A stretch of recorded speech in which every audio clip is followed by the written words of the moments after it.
¿Qué tal? ¿Cómo están? Buenos días, buenas tardes, buenas noches. Bienvenido, Pablo. Muchas gracias por acompañarnos el día de hoy. Gracias a ustedes. Jorge Matei, como siempre. Paulina se arrancó, se fue de vacaciones. Y el invitado sorpresa por un ratito aquí para acompañarnos y para hablar de un tema muy interesante que se viene ahora el día lunes. Don Francisco Fiti, de Padres Objetores. Ídolo. Buenas noches. Gracias por la invitación, Juan. Un saludo cordial a los demás panelistas y un saludo también para los seguidores que tienes de tu programa. Gracias. Cuéntanos, Francisco, ¿qué se te ocurrió a ti? Porque he visto cosas por aquí que has estado publicando por allá en las redes sociales. Algo grande se viene el 1 de abril, ¿no?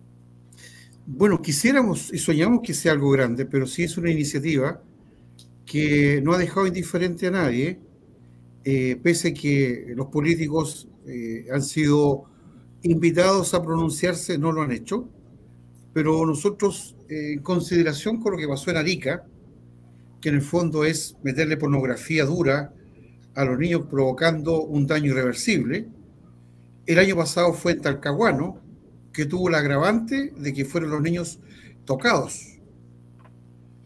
Anteriormente había sido Concepción, habían pasado casos en Puerto Montt, en Antofagasta, es decir, en muchas partes del país en el año se conocen por lo menos 2 o 3 casos que se mediatizan y provocan asombro en la gente y cierto grado de preocupación. Pasado la semana o los meses, aparentemente todo queda en el olvido.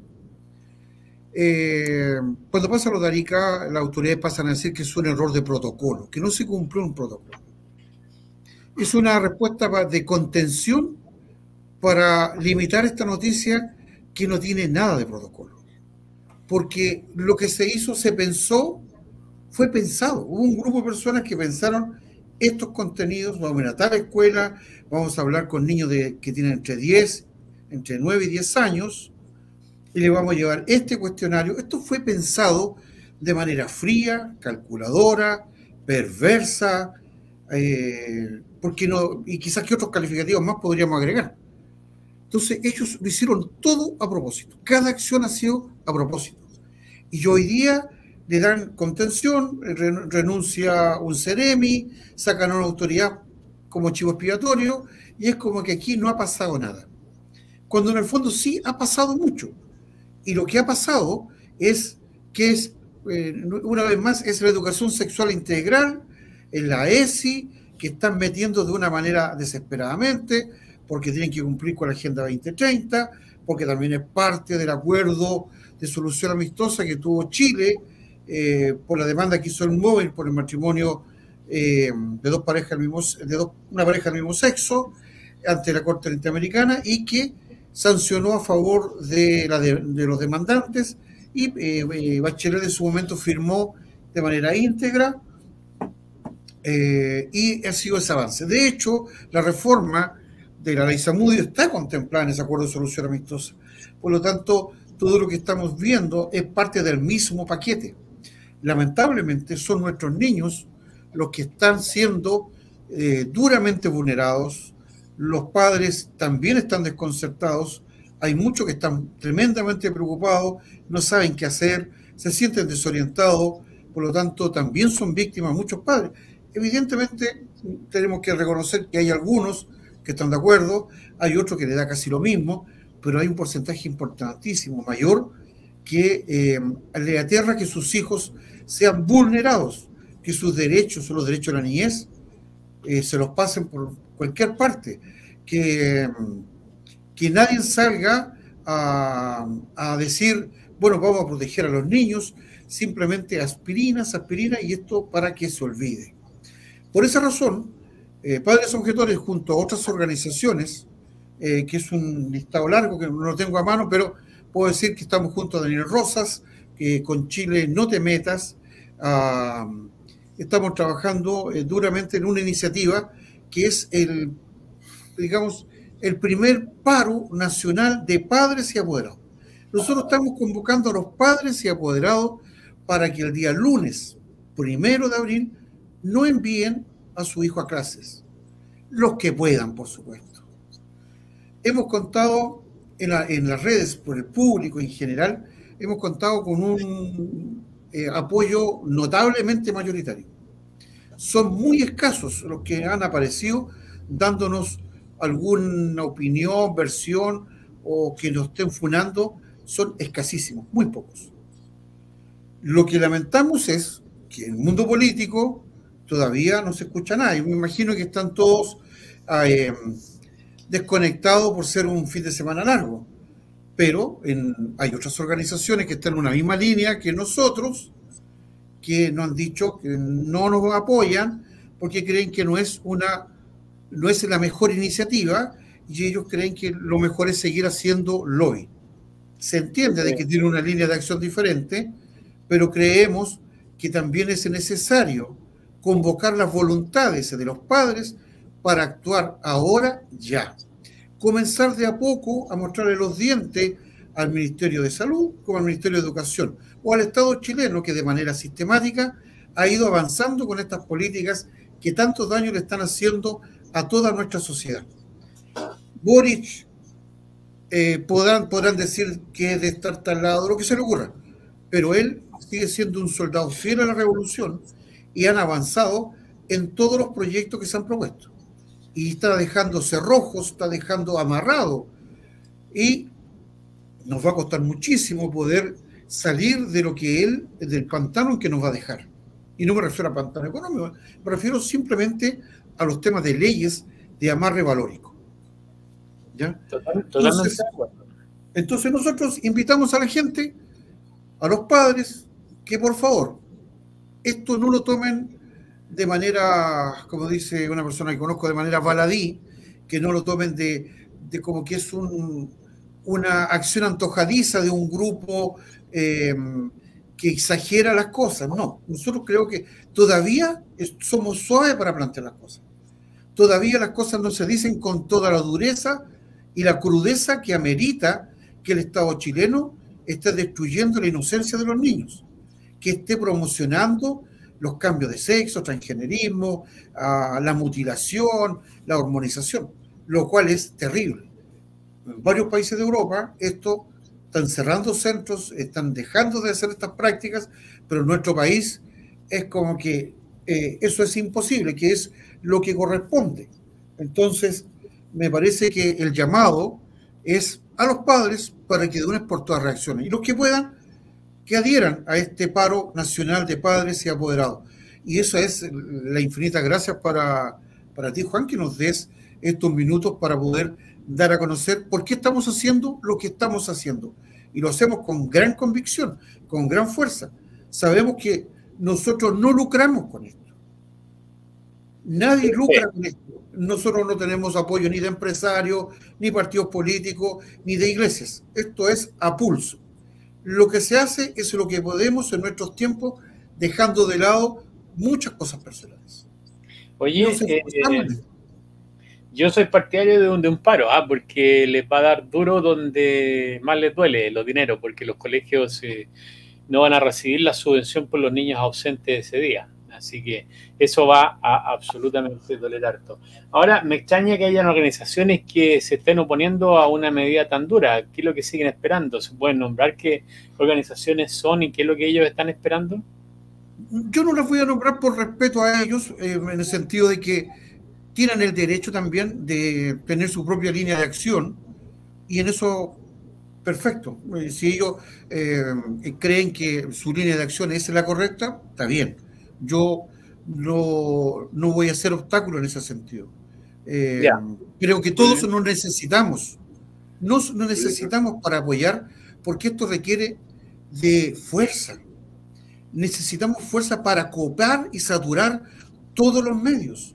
Que esta noticia aparezca mencionada por medios importantes de carácter nacional, como diarios, como radios o un canal de televisión, para que esto no pase desapercibido. Bueno, yo creo que ya no pasó desapercibido. En Instagram ha tenido un gran impacto y en otras redes sociales también. Entonces, toda oportunidad, toda ventana que se nos presente, es evidente que la queremos tomar y hablar mirando a los ojos a los padres, a los abuelos, que son generalmente los apoderados, los que se preocupan de sus hijos, de sus nietos, también los tíos, de los sobrinos, para llevarlos al colegio, para ir a una reunión, un llamado de atención para el Centro General de Padres y Apoderados de los colegios de nuestro país, de los subcentros, que se involucren y participen de manera activa. Lo venimos repitiendo desde hace muchos años, de que necesitamos que la gente participe de esa manera. Y creo que esta instancia, que es la primera que se hace en nuestro país, te llamamos. Sí, Jorge. Oye, Francisco, yo soy un poco más mal pensado que tú, aunque yo no creo, yo creo que somos los dos igual de mal pensados, pero yo soy un poco más deslenguado. Y te voy a decir lo siguiente, yo no creo que los políticos que nos están representando en todos los estamentos del Estado, todos los que han sido elegidos por votación popular, no estén al tanto de lo que está pasando con nuestros niños. Todo lo contrario, yo creo que ellos están muy al tanto. Y se están haciendo los hueones. Perdona que lo diga así en francés. Pero se están haciendo los Larry, y están como, y voy a usar una frase que acumuló un finadito que se murió en el helicóptero. Estos son cómplices pasivos de lo que está pasando con los niños. Y me hago cargo de lo que digo. Y yo creo que algunos son cómplices activos, porque respaldan esto, lo propician. Entonces hay que darles como caja, pues viejo. Si estos gallos siempre pasan piola. Siempre nadie habla de ellos. Si, imagínate, Francisco, si estuviesen ellos respaldando este movimiento, si ellos estuviesen apoyando activamente este movimiento de un paro nacional para el día lunes, ¿no crees tú que sería una avalancha el resultado que tendría esto para esta causa tan importante para los niños? Claro que lo sería, y sería espectacular. Por eso llamar a todos los youtubers, a todos los que influyen, que hacen programas por diferentes plataformas, invitarlos a que se sumen con nosotros. Oye, leen ese comentario, apareció la Paulina. No, sí, yo sé que iba a estar de vacaciones hoy día, pero es interesante lo que dice. Solo recordar que quien instaló la ley ESI fue uno de la derecha, Cobarde Bellolio. Bueno, nosotros venimos diciendo hace mucho rato de que el mundo político hay que dividirlo entre los progres, globalistas o nunistas, y los patriotas o conservadores. Me gusta más conservador porque va más en línea con la naturaleza, porque la naturaleza sí, en sus principios, es conservadora, conserva la vida, conserva para desarrollar. Puede que a los ojos nuestros, humanos, no lo percibamos porque son tiempos enormes que escapan a una vida común, pero yo me quedo con conservadores. Las leyes que se han aprobado son con el apoyo también, todas las que se han aprobado y que van en franco detrimento del bienestar de la familia, de la vida, de la niñez, han sido aprobados por gente de derecha o de centro derecha, como el nombre que le quieran dar hoy. Socialdemócratas. Se han necesitado esos votos. Para aprobarse se han necesitado esos votos y la izquierda los ha tenido. Ya se fue en el aborto, en garantía de la niñez, etcétera, en las que ustedes quieran. Ya. Entonces, tengamos presente que hoy en la sociedad chilena está en una franca crisis, en un conflicto. Y ese conflicto no es artificial, ese conflicto es pensado, es planificado, es aplicado. No es una cosa de fuerza ciega de la naturaleza que se van dando. Generalmente está tan bien pensado que nosotros normalmente vamos siempre varios pasos detrás del proceso legislativo, de las propuestas legislativas que hace el gobierno o que hace la izquierda o las reacciones de ellos. Entonces, siento que debemos nosotros acelerar el paso. Por eso de Arica a Punta Arenas hacemos un llamado a los padres de todos los colegios particulares, subvencionados, municipales, los que tengan la posibilidad de no enviar a su hijo, que no lo hagan. Y que las plataformas que nosotros estamos promocionando, ojalá que ellos pongan, me sumé con uno, me sumé con dos. Por último, para ir cuantificando, para ir valorando, porque seguramente en el futuro lo volveremos a intentar, volveremos a activar esta opción y buscaremos también las herramientas para hacerlo. Están abiertas nuestras puertas para sumar a otras personas con diferentes capacidades, experiencias que nos puedan apoyar. Esto no es un grupo cerrado que no quiera aportar.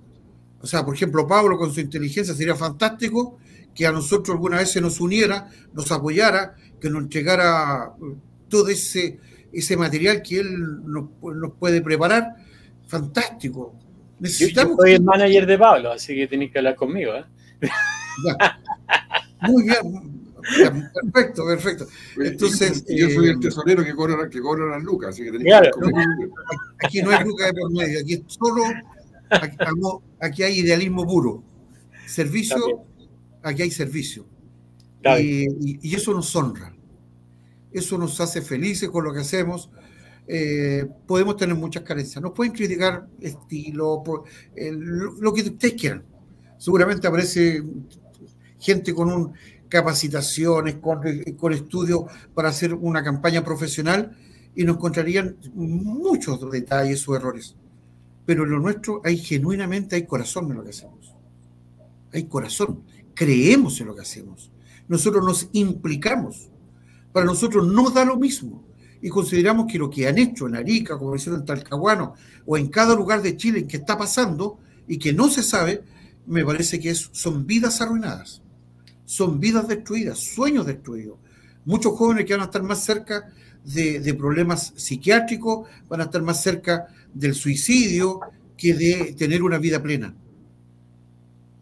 O sea, el abuso sexual, ya sea físico, y creo que Pablo aquí perfectamente me puede corroborar o desmentir lo que digo, es algo que es para toda la vida. Trae consecuencias físicas, personales, trae consecuencias y después se transforman ellos en abusados. Complicado el tema, muy, muy complicado, y justamente de eso hoy día vamos a hablar. Ya, pues, Francisco, yo les deseo lo mejor, de lo mejor, de lo mejor, la verdad. Vamos a hacer todo lo posible porque la gente se pueda unir al paro. Y que les resulte bien. Bueno, darte las gracias, Juan, una vez más, por esta ventanita que nos brindas para poder en tu programa dar a conocer el paro nacional de padres y apoderados para el día lunes 1 de abril. ¿En qué consiste? No enviar a tu hijo a clases siempre y cuando tú puedas hacerlo. Porque hay gente que no va a poder, aunque de corazón esté con nosotros. Pero que nos apoye difundiendo, que dé un like, que comparta con otro apoderado, con un vecino, con un pariente. Necesitamos que esto se multiplique, que tenga un efecto, multiplicador. Así que no estamos jugando en esto, damos las gracias y deseamos que éxito, que tengan un gran programa. Un gusto saludarte, Pablo. Hacía rato que no coincidíamos en un programa, y lo mismo, señor Jorge Matei, amigo. Y no coincidí hace un rato con Pablo, y yo te lo quería llevar para el lado tuyo. Y enfrente de la cara mía. Yo también podría decir lo mismo. Yo también podría decir lo mismo, amigo. Eso no fue culpa tuya, no fue culpa mía. Oye, Francisco, yo agregaría, como para cierre de tu intervención, agregaría un llamado también a los políticos que son padres de niños que pueden ser vulnerados. Que ellos también, porque ellos sí que pueden no mandar a sus niños al colegio.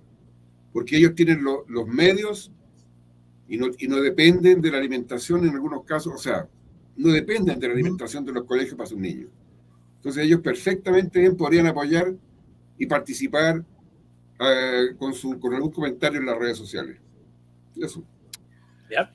Eso es lo que estamos tratando de hacer, de que algunos se atrevan a salir al pizarrón, mojarse un poquito el potito, porque pucha que le haría bien a nuestro país que aparecieran esos liderazgos que están escondidos hoy. Mojarse el Kia. El Kia se... Potito. Oye, para entrar, te querés quedar un rato, no hay problema, ¿eh? Porque para entrar ahí, para no quitarle mucho tiempo a Pablo. Yo me quedo escuchando un ratito. Tengo disponible 10 minutos todavía. Oh, tu señora te tiene cortita. Bueno. Tú sabes, pues, tú hablas por experiencia también, pues. Sí, no, de todas maneras. Compartimos pena los dos, así que no hay problema. Pablo, ¿en qué cabeza cabe todo esto?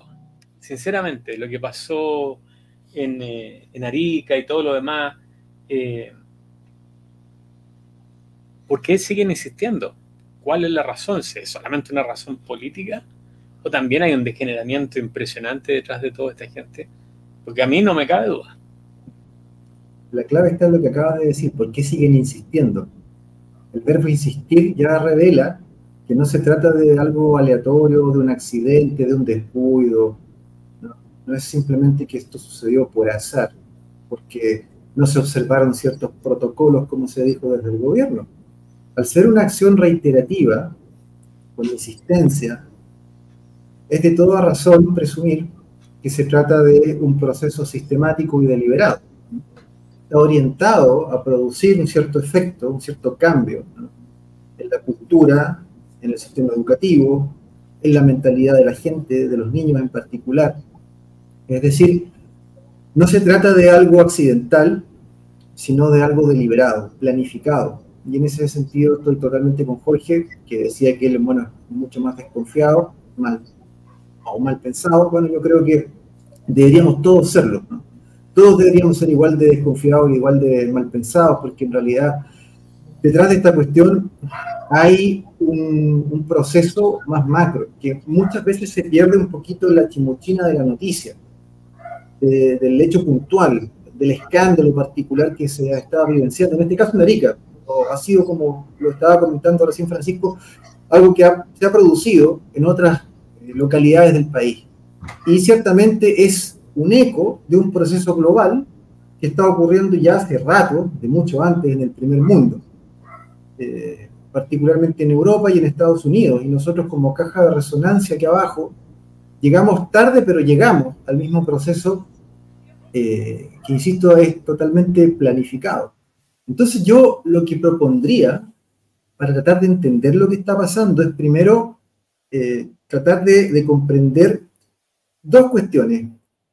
Por un lado, el componente psicopatológico que tiene esto, desde el punto de vista de la psicología clínica, porque hay un componente psicopatológico importante que mencionar. Y por el otro lado, y en confluencia con ello, el proceso político, que instrumentaliza un elemento psicopatológico en pos de una agenda que también conviene develar y discutir acá. Entonces, hay que partir, me parece, desde lo más general para luego llegar a lo particular, siendo lo particular lo que le está ocurriendo al Mineduc y a sus programas de educación sexual, ¿no?, y a la ley ESI en particular dentro de Chile. Pero no podemos entender lo que está pasando a nivel local si no lo insertamos dentro del marco general, para tener, digamos, un marco teórico y unos puntos de referencia para poder comprender los orígenes que tiene esto, de dónde viene, cuál es el propósito, qué es lo que busca, cuáles son sus objetivos, el por qué se está implementando también en Chile, y finalmente, entonces, cómo podemos nosotros enfrentarnos a eso. Porque si no conocemos las raíces del problema, es imposible que realmente lo atajemos. ¿Se entiende? Entonces, para poder partir desde el principio, definamos primero qué es lo que está detrás, ¿no? Cuando hablamos de la sexualización de menores, de niños y adolescentes, estamos hablando de algo que se conoce en psicología clínica. Se lo conocen, ¿no? Y que es una palabra que ha estado tristemente de moda. La famosa pedofilia. ¿Por qué es importante entender esto? Porque en el fondo, como decía yo al principio, que hay una instrumentalización política, pero de un elemento psicopatológico. Y ese elemento psicopatológico primario es la pedofilia, o la pederastia, ¿no? últimamente se ha sabido de redes, ¿no es cierto?, de abuso sexual de menores. Allá en Estados Unidos, bueno, Juan estará mucho más al tanto que nosotros de la situación esta que está ocurriendo hoy día con Sean Diddy Combs, este rapero y productor musical espantoso, lo que se descubrió debajo de su mensaje. Terrible. Horroroso, ¿no? Y están implicados, parece que, altas autoridades de todo tipo, empresarios, políticos. El segundo Epstein. Exacto, y es peor, y parece ser peor que lo de la isla esta, ¿no? ¿Ya? Entonces, tenemos que hacernos, primero que nada, conscientes de una cosa, ¿ya? Para que ustedes sepan, la prevalencia en la población general de la pedofilia es súper alta. Es mucho más alta de lo que uno quisiera. Depende de los estudios que uno consulte, ¿ya? Porque distintas investigaciones en distintos países arrojan valores que fluctúan entre un mínimo de un 3% de la población, pero llega en algunos estudios hasta el 5% de la población.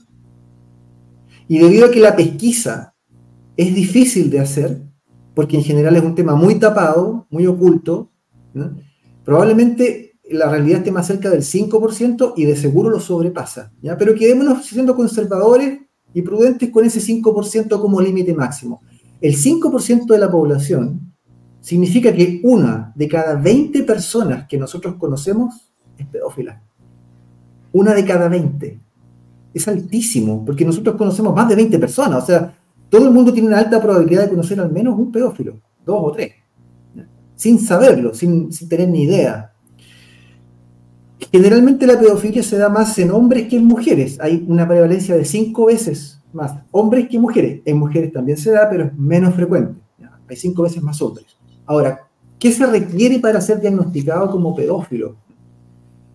De acuerdo a los manuales de diagnóstico, el diagnóstico exige que la persona tiene que tener al menos 16 años cumplidos para hacer el diagnóstico, de ahí para arriba, de 16 para arriba, y tiene que tener conductas, pensamientos, fantasías y deseos sexuales intensos hacia niños o hacia púberes por más de 6 meses continuos, y con eso ya tenemos lo suficiente para poder declarar que la persona padece pedofilia, ¿ya? Ahora existen 2 tipos de pedofilia. La primaria, que es innata, y la secundaria, que es situacional.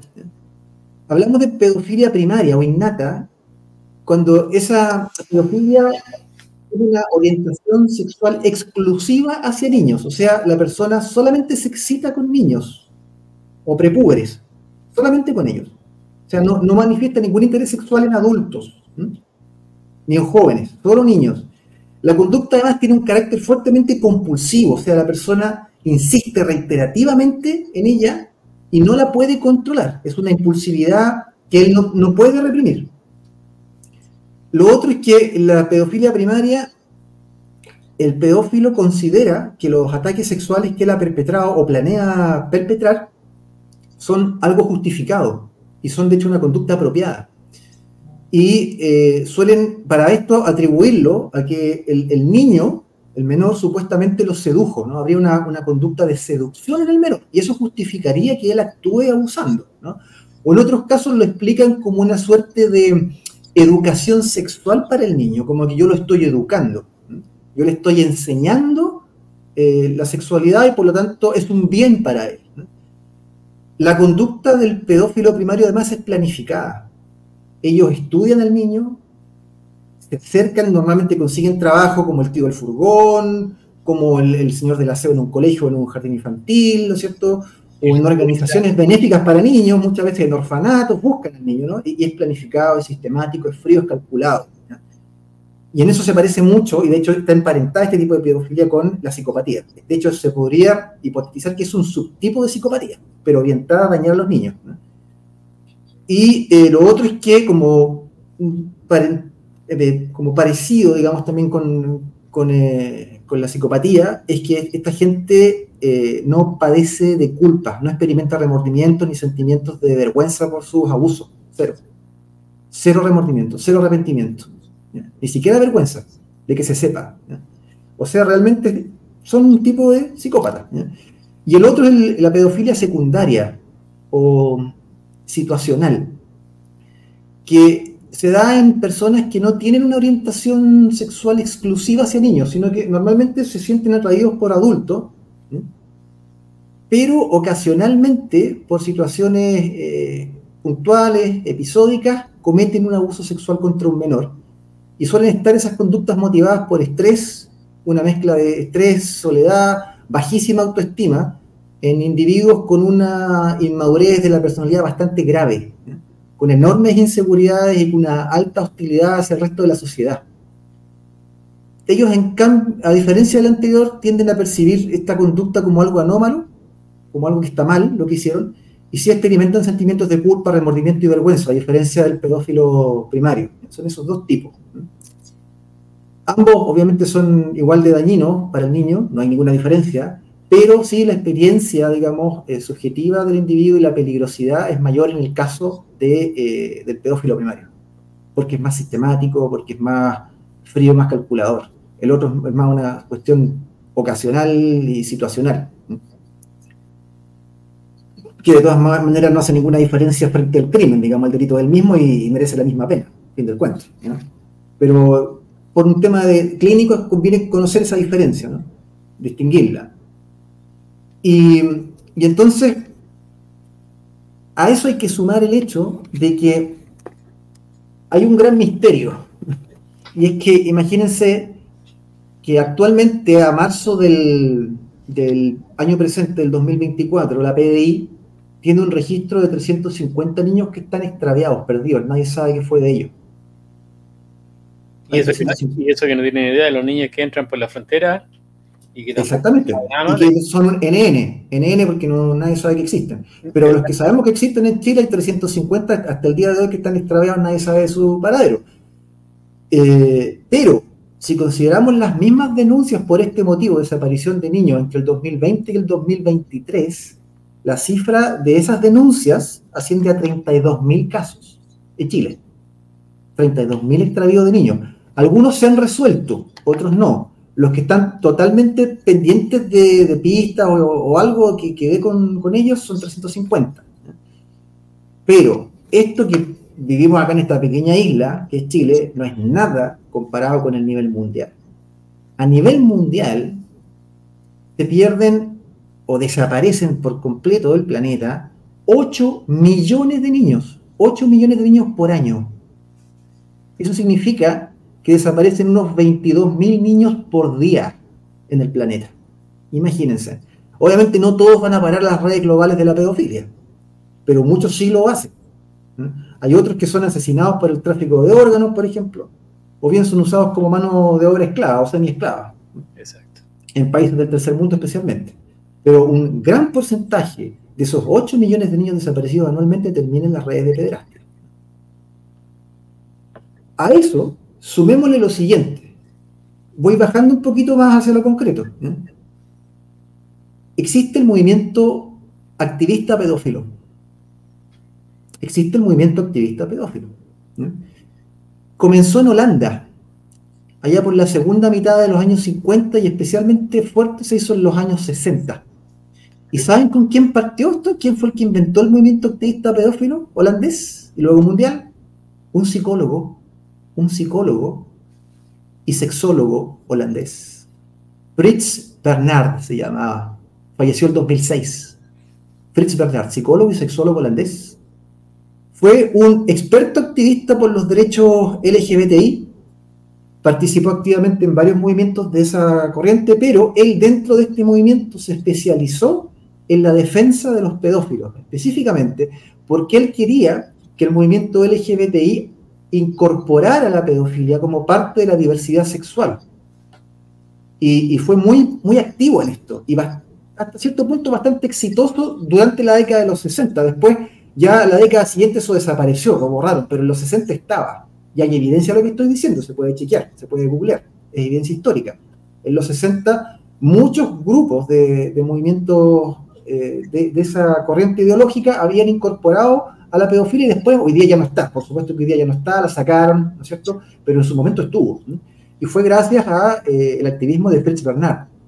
Él defendía con mucha fuerza la despenalización de la pederastia y fundó un movimiento, un grupo, digamos, que se llamaba Enclave Kring, con K, Enclave Kring, por si alguien lo quiere googlear.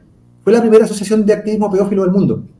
Y a partir de esa primera asociación, luego han aparecido otras muy famosas, como Martigin, por ejemplo, en Holanda, o NAMBLA, en Estados Unidos, que son todas asociaciones de activismo pedófilo muy fuertes, que plantean básicamente que la pedofilia no es un trastorno, la pedofilia tampoco es un delito, se trata simplemente de una forma distinta del amor. Y le llaman amor transgeneracional, o sea, amor entre generaciones, ¿no? De esa manera, con ese nuevo enfoque, tratan de ir corriendo el cerco cognitivo, tratan de ir moviendo la ventana de Overton para que se haga aceptable lo inaceptable, posible lo imposible. Porque, ¿quién podría ser tan malévolo para estar en contra del amor? Que un tío cariñoso, digamos, le enseñe afectuosamente la sexualidad a un niño. Entonces tratan de correr con esto el cerco y empezar de a poquito con la propaganda a permear fuertemente en las organizaciones, en las instituciones públicas, que para allá va la cosa, digamos. Pablo, solamente mencionar que el Partido Verde Alemán tuvo que pedir disculpas también, porque ellos también fueron activistas pro pedofilia. Y era un partido político reconocido, y es el Partido Verde. Bueno, de hecho, en Holanda está el partido del PNVD, con B corta, que es el partido del amor fraternal, la libertad y la diversidad, y es un partido pedófilo que está actual. En Holanda es brava la cosa, muy brava. No, terrible. Oye, y eso de la estadística que hablabas tú respecto de los, ¿cómo se llaman? Los pedófilos que escondidos, uno de cada 10. Cada 20. Cada 20. Esos son los que sabemos que son pedófilos, pero ¿cuántos pedófilos hay que ni ellos mismos saben que son pedófilos y que eventualmente van a salir del closet como pedófilos? Esos serían los pedófilos secundarios, los de tipo situacional que yo mencionaba, exacto, sí, porque son los ocasionales, los que, claro, no son conscientes de ello, pero eventualmente bajo una situación de estrés pueden actuar y abusar sexualmente de un niño. Fíjate que... dale. ¿Cuál es tu opinión respecto de esta gente que está en el gobierno repartiendo este tipo de información a los niños y haciéndoles preguntas tan fuera de contexto para la edad que ellos tienen? ¿Cuál es la opinión que tú tienes de esta gente? Porque no apareció de la nada, ¿no? No, es muy buena la pregunta, porque justamente para allá iba con todo esto. En el fondo, esos personajes son activistas y lo que está detrás de ellos es una ideología que viene justamente de toda esta historia que yo estaba contando respecto a estas organizaciones o asociaciones de activismo pedófilo. Y hay que entender una cosa. Esto que es en el fondo un movimiento de defensa de una psicopatología que al mismo tiempo es delito, ¿no? Es un crimen horroroso, ¿no? Se mezcló con política en los años 60. La nueva izquierda, la izquierda sesentera de carácter postmarxista o de marxismo cultural, vio en los distintos movimientos de reivindicación de minorías una posibilidad para obtener un nuevo sujeto político distinto al proletariado, porque ya esa cuestión había acabado, ¿no? Ya venía de hecho a la baja en el mundo europeo y sobre todo en Estados Unidos había mucha tirria, el macartismo contra el comunismo, los soviéticos, entonces había que encontrar otra esfera de acción, ¿no? Y ahí encontraron justamente a las minorías. Y en los 60, 70 esto empezó a inflarse mucho, ¿no? Entonces hay que entender que toda esa ideología política empezó a penetrar en las escuelas muy fuertemente. Y ha ido increciendo, porque, a ver, la penetración de esta ideología en el mundo escolar corre de la mano de algunos teóricos lumbreras de la nueva izquierda, como Herbert Marcuse. Herbert Marcuse fue uno de los principales exponentes de la escuela de Frankfurt. Este grupo de intelectuales neomarxistas que buscaban hacer la revolución por medios educativos y propagandísticos de su versión cultural. Particularmente hay una obra de Herbert Marcuse que se llama Eros y civilización, y ahí está la clave para entender el proceso en curso. Porque, en el fondo, Eros y civilización, y en general el pensamiento marcusiano, se trata de leer a Sigmund Freud desde Karl Marx y leer a Karl Marx desde Sigmund Freud. O sea, hacer la cruz entre marxismo y psicoanálisis. Pero no en un sentido clínico, sino en un sentido de psicología social, para modificar las estructuras sociales, las estructuras profundas de la civilización. ¿Por qué? Porque en el fondo, lo que plantea esta teoría, una teoría crítica social, es la necesidad de ya no hacer la revolución por medio del control de los medios de producción, como era el marxismo clásico, sino que en realidad la revolución se trataba de abolir todos los mecanismos de represión sexual propios de esta sociedad normada, ¿no? De esta sociedad represiva, unidimensional, decía Marcuse. Entonces, junto con él aparecen otros personajes que van a ir caminando en la misma línea. Por ejemplo, recordémoslo, gente como Simone de Beauvoir, la gran matriarca del feminismo, ¿no?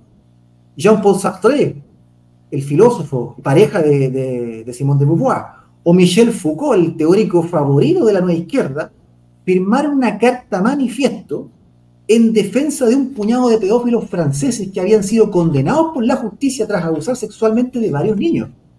Y ellos firmaron, y esto es historia, está ahí la carta firmada de puño y letra de ellos, firmaron junto con otros intelectuales de la izquierda francesa una carta en defensa de estos pedófilos que estaban en la cárcel, ya condenados.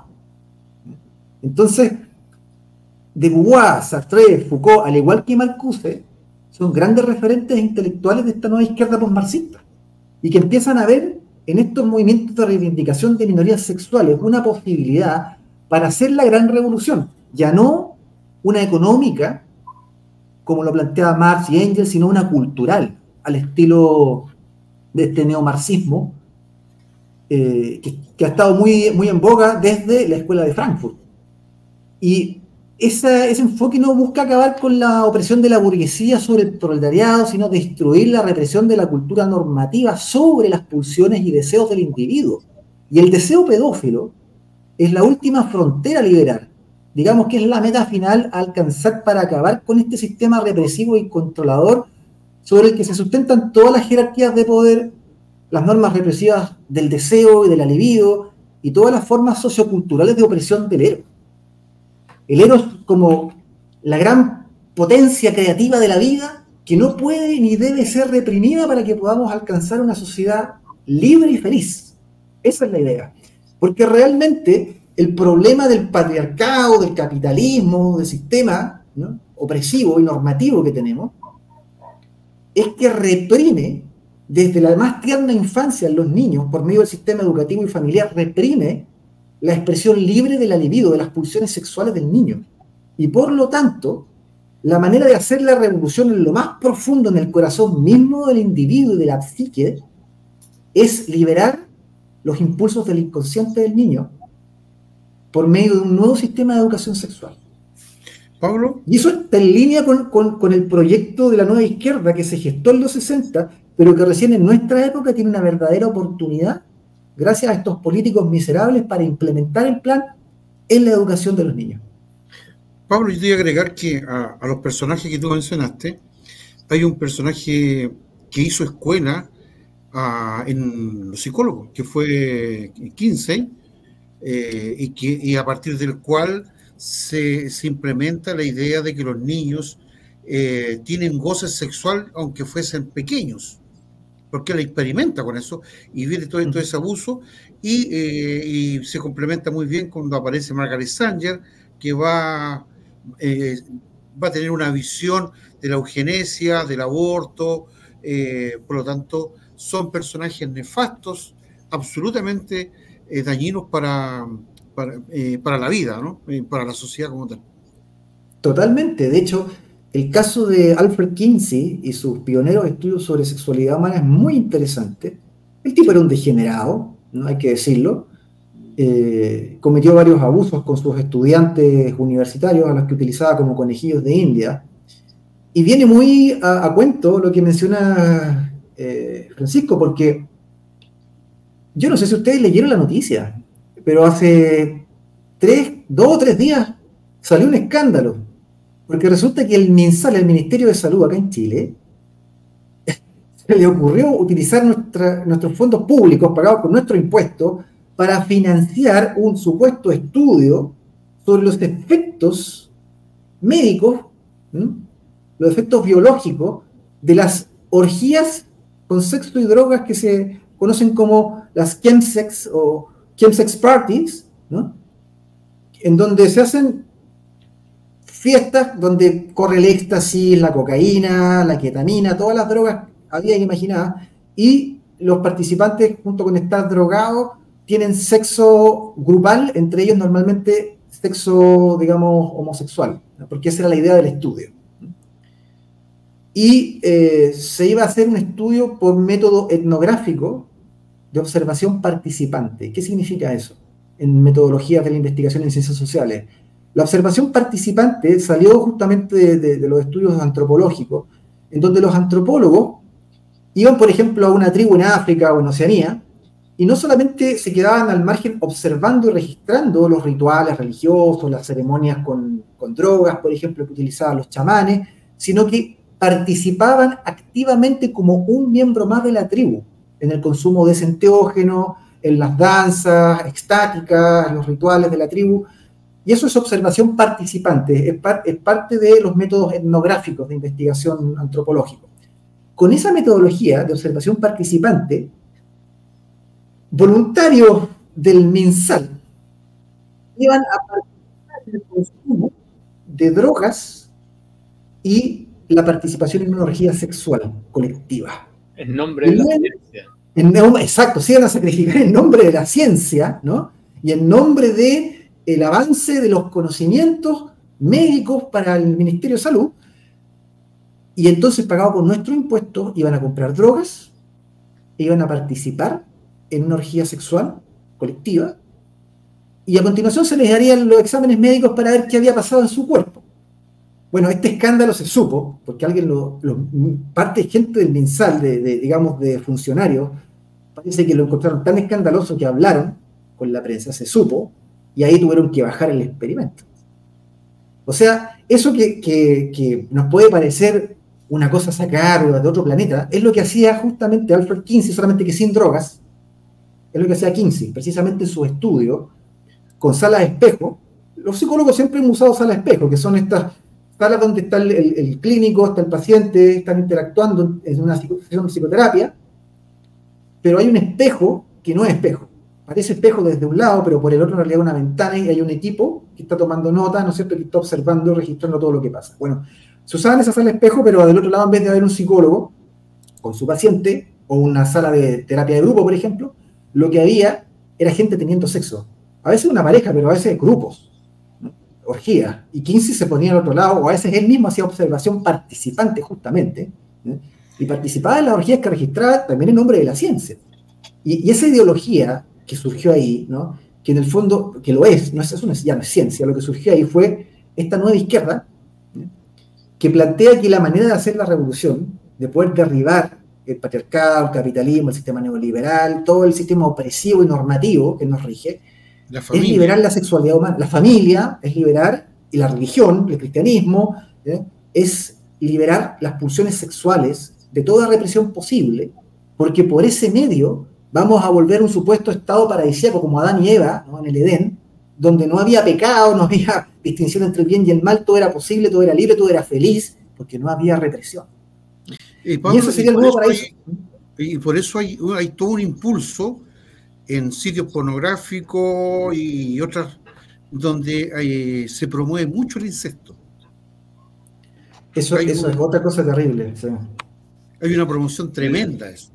Eso que acabas de relatar, Pablo, que casi pasa aquí en Chile, que con fondos públicos estas personas iban a comprar drogas y después iban a participar en orgías. No, sí, pues, eso ocurrió, sí, lo hicieron. De hecho, a unos hicieron. investigadores le pegaron. Salió golpeado. Lo hicieron al final. Bueno. Es que el estudio era más largo, tuvieron que interrumpirlo antes de poder obtener los resultados científicos que ellos estaban buscando. Eran como 10 orgías, que se van a hacer como 3, ¿no me parece? Oye, pero bueno, eso me suena muy, muy parecido al tema de las fundaciones. Porque están usando sinvergüenzas, están usando, en el caso de las fundaciones que no eran fundaciones, para robar plata.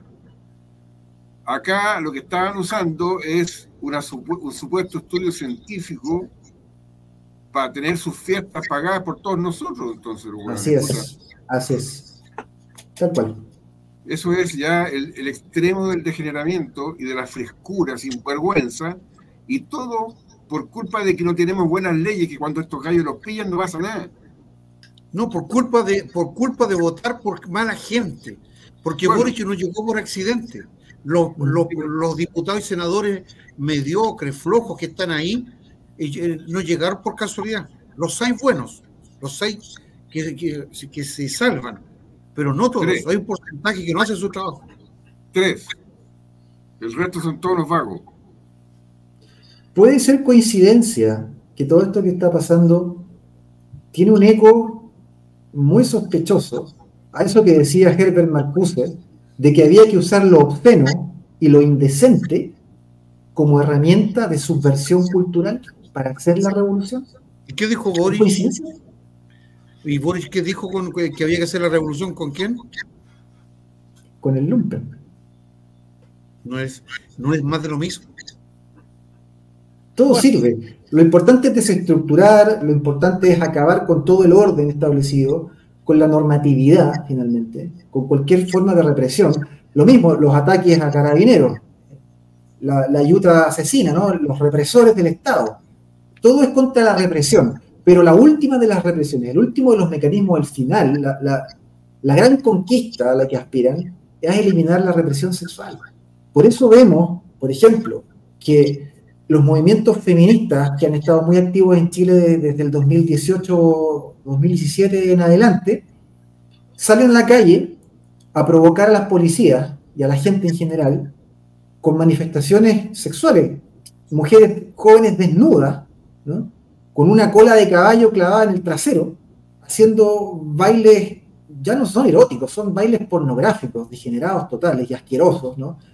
Frente a la policía, frente a niños, a escolares que van pasando por la calle, y da lo mismo, digamos, ¿no?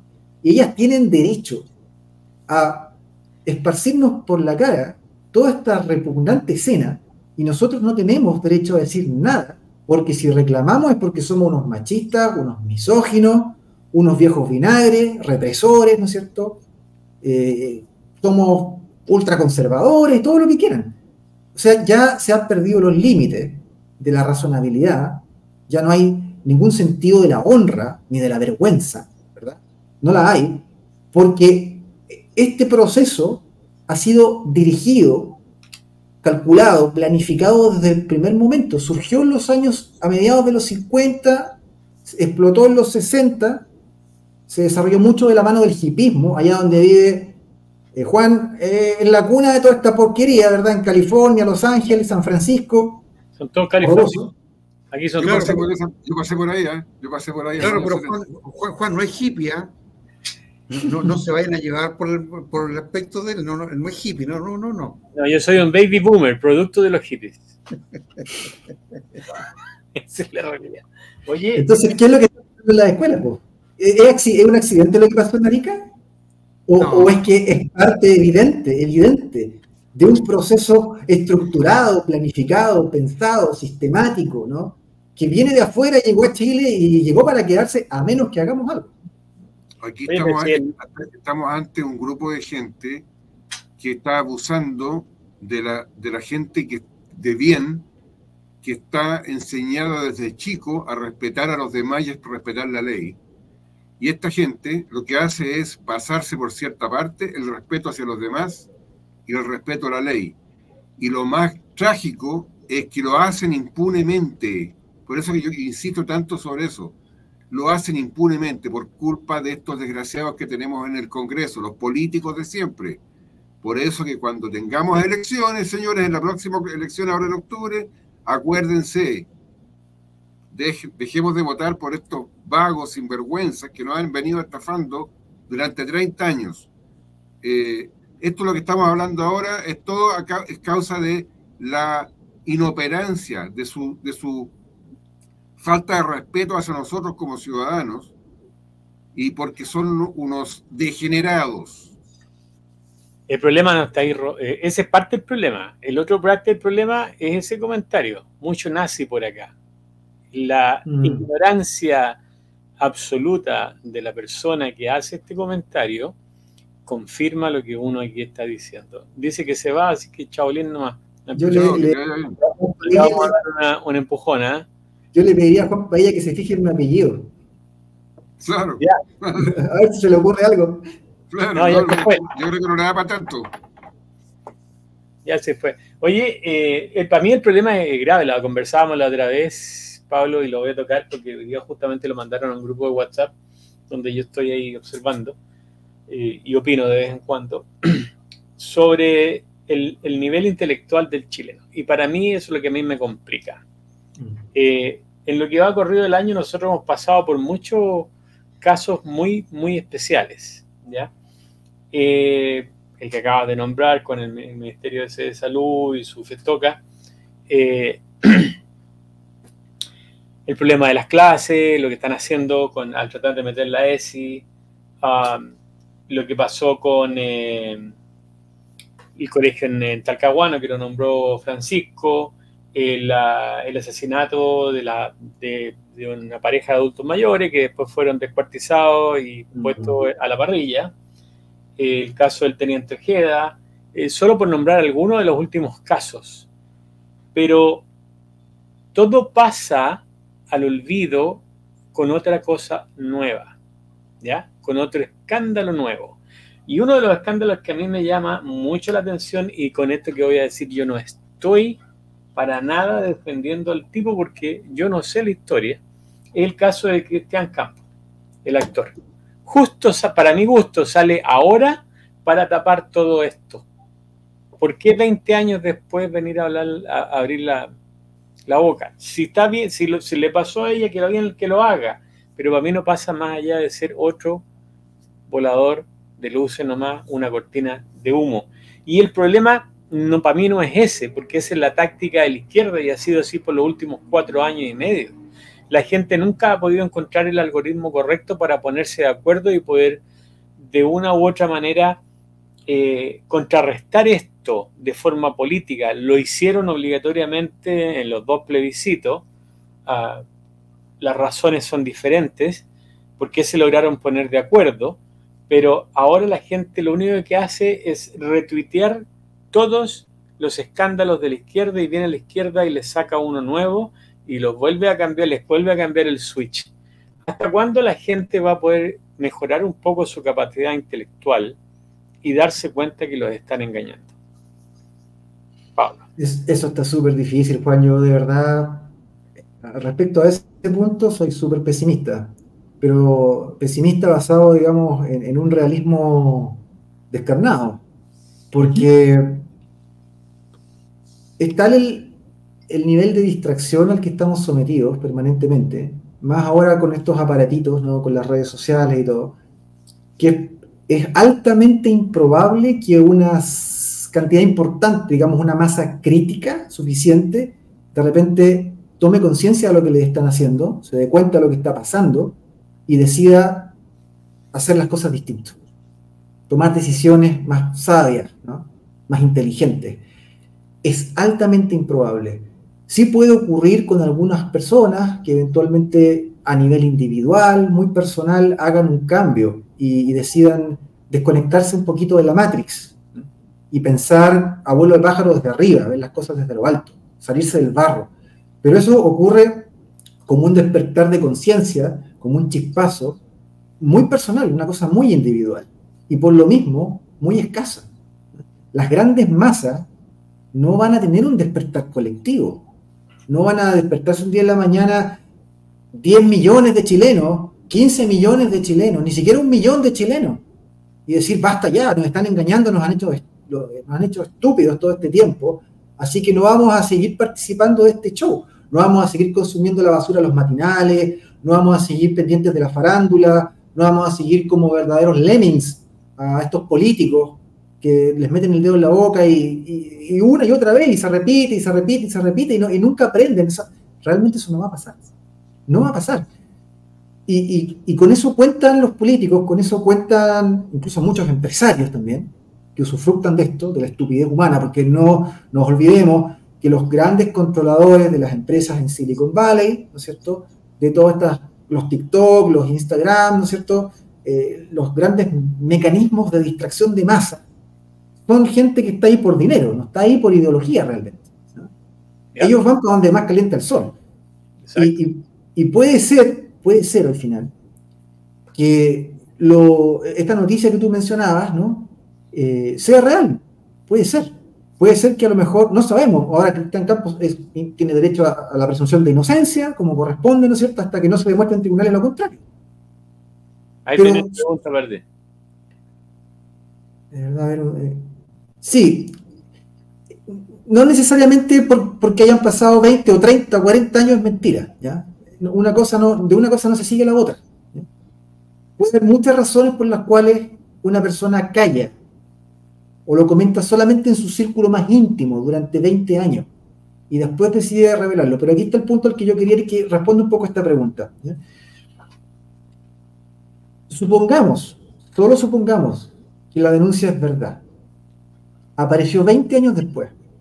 Y en este momento, suponiendo que es real, ¿ya?, y que, insisto, no sabemos, suponiendo que es real, claramente este tipo de hechos, reales o no, se los instrumentaliza.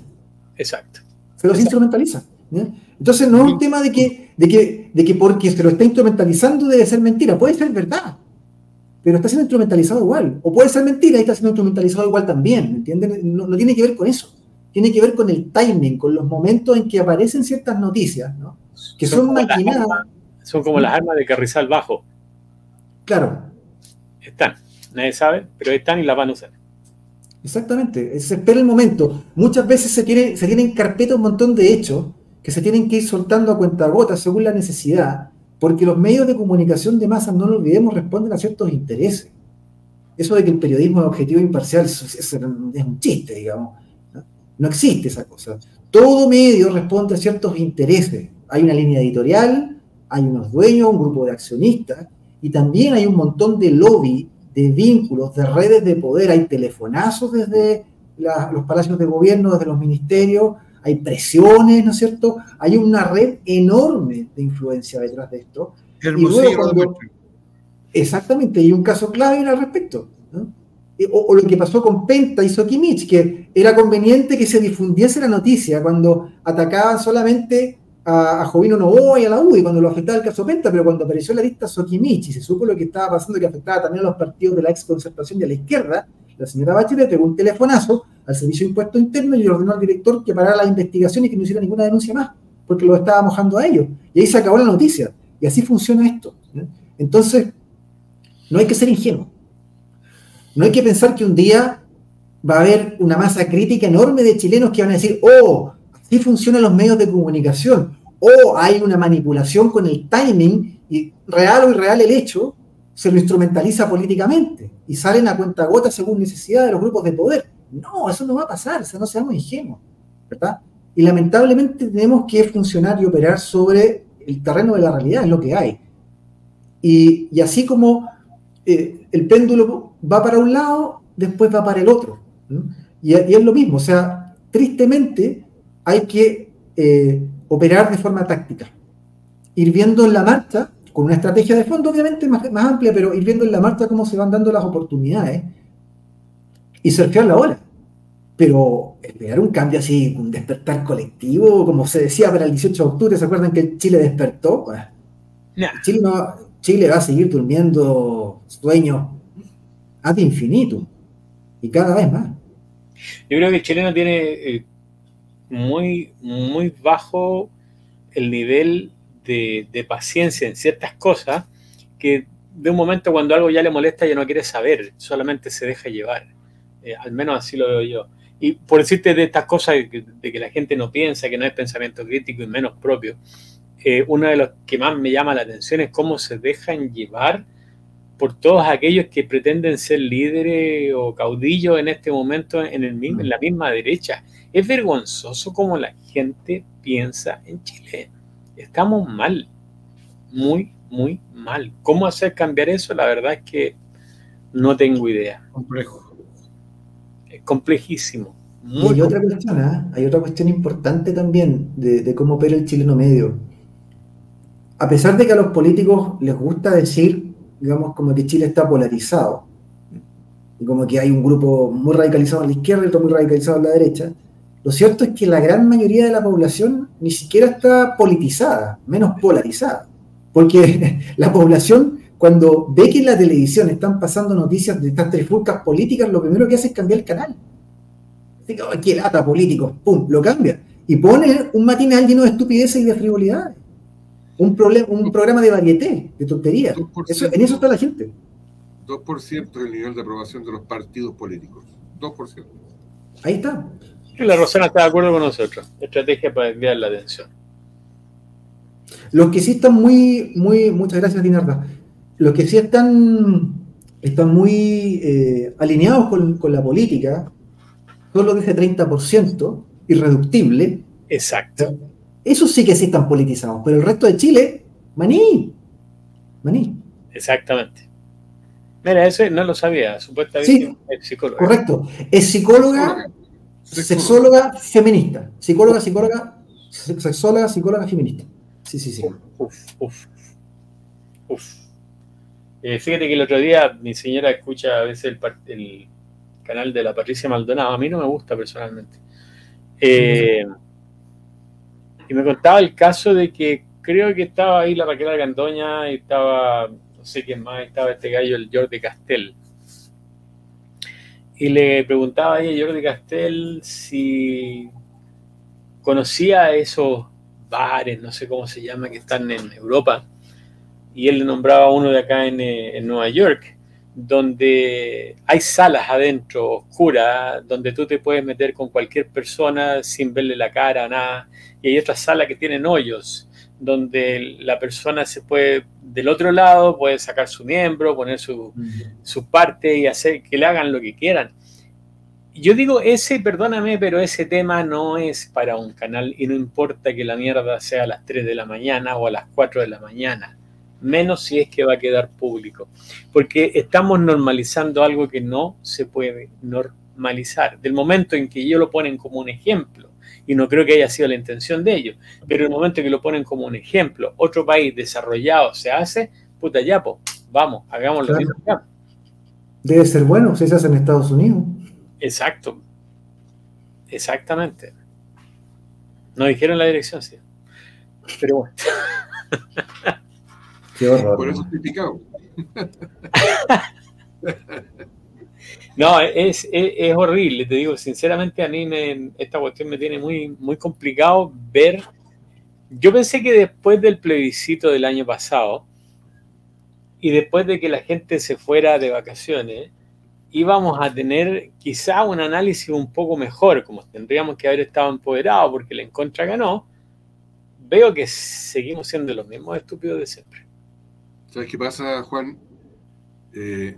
A la gente, al chileno medio, como dice Pablo, toda esta chimuchina política les da lo mismo, ni siquiera les interesa. No están ni ahí, como dicen. Sobre todo la gente más joven. Yo lo veo con mis cabros. Ellos no tienen ningún interés en participar, ni siquiera en opinar, ni aprender nada que tenga que ver con política.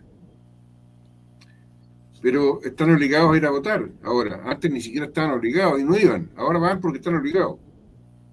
Y votan por lo que están viendo en las redes sociales, porque en las redes sociales de los amigos, de sus pares, no en las redes sociales que difunden, por ejemplo, lo que estamos haciendo nosotros.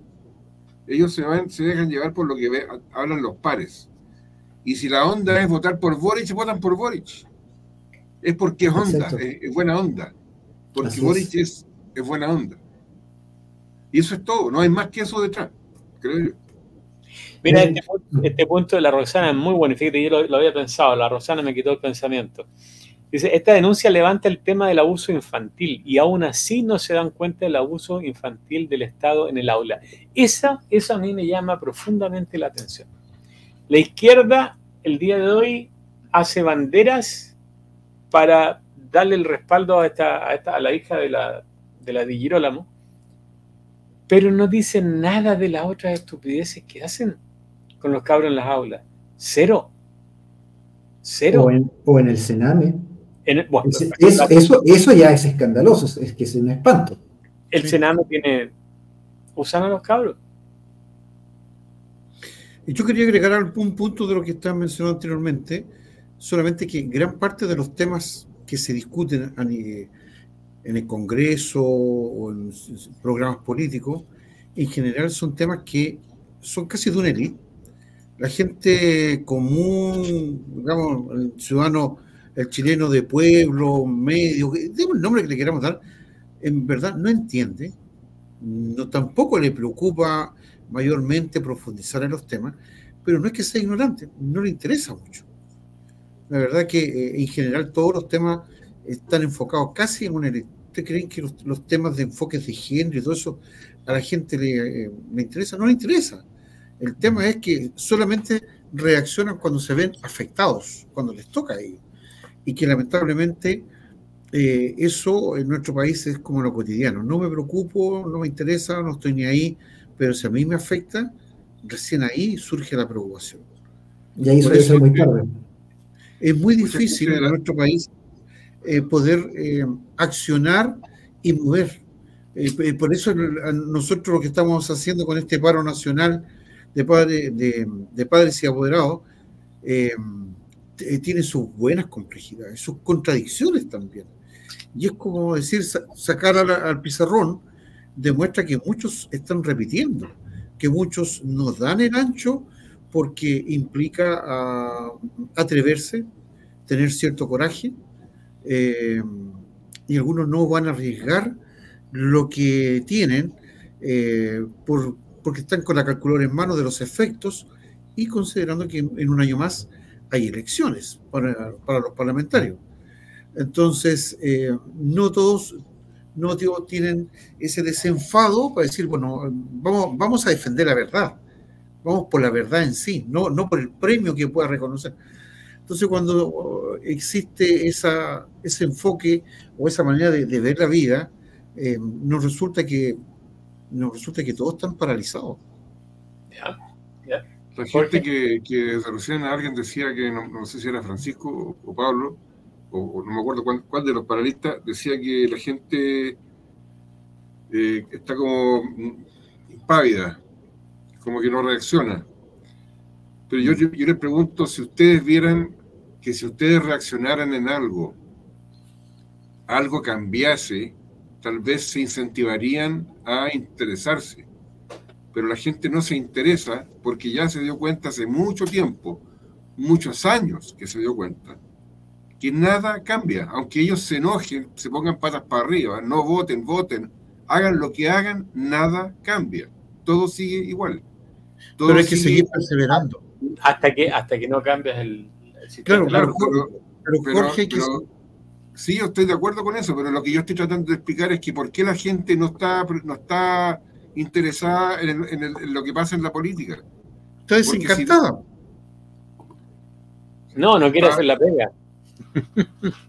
Se acostumbra a vivir tranquilo. Yo creo que está desencantada. Pero ponte en el lugar de ellos, ponte en el lugar de la gente, que hemos estado 30 años, durante 30 años yendo a elecciones. Y hay personajes que llevan 30 años en la misma pega, haciendo lo mismo y mal hecho. Ya. Entonces la gente dice, ¿qué saco yo con hacer algo si no voy a llegar, no voy a cambiar nada? Bueno, ahora en octubre se puede hacer algo y también el próximo año. Bueno, ojalá. Pero la gente piensa así. No tienen esperanza. Fíjate que dentro de todo, la semana pasada tuvimos acá dos invitadas. Una de ellas era Pamela Pizarro, ¿ya?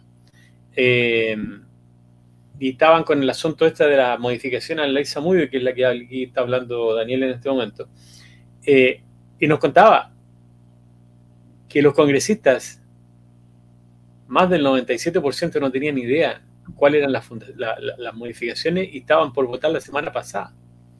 A ese nivel.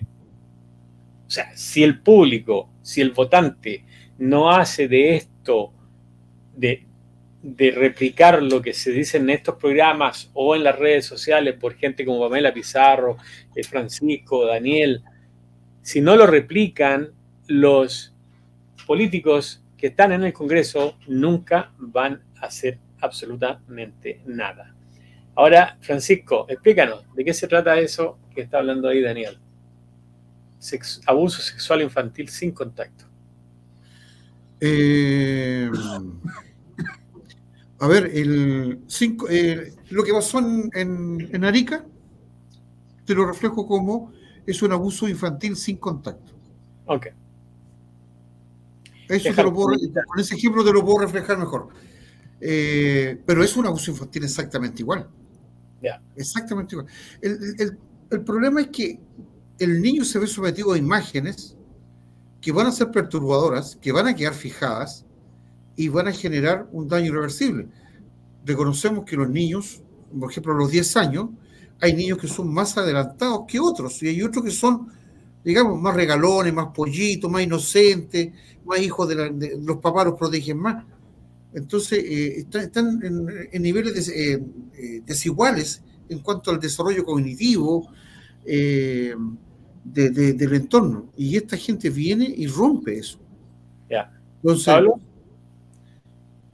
una vez que se hace este abuso sexual infantil sin contacto y después se pasa al contacto, como lo que quisieron hacer ellos o hicieron en Talcahuano, ¿ese niño puede volver antes de ese abuso infantil? ¿O ya está distorsionado de ahí para adelante porque ya logró sentir ciertos placeres que nunca había sentido? Obviamente se pueden implementar medidas reparatorias, pero un jarrón pegado después de quebrarlo no es lo mismo que el jarrón nuevo antes de quebrarlo. Exactamente. Queda con trizas, queda dañado para siempre. Ya. Entonces se pueden implementar medidas reparatorias, ciertamente, pero el daño causado, si bien se puede reparar, deja trizas, deja daños que son permanentes, ¿no? Que son de carácter crónico, que pueden estar más o menos compensados con una debida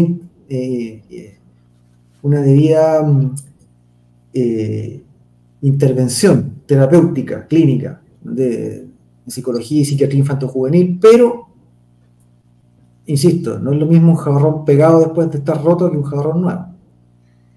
Y aquí, respecto a ese punto del abuso sexual infantil sin contacto, quiero comentar que esta cuestión, digamos, existe, no solamente a nivel del Estado. Yo, por ejemplo, he tenido casos en años anteriores, pacientes, mamás de casos judicializados que habían perdido la tuición de sus hijos, y el padre, que ya estaban separados, ¿no es cierto?, se queda con la tuición por cosas como haberle mostrado en casa a los niños, la madre, escenas de películas pornográficas, o por ver ella pornografía delante de los niños.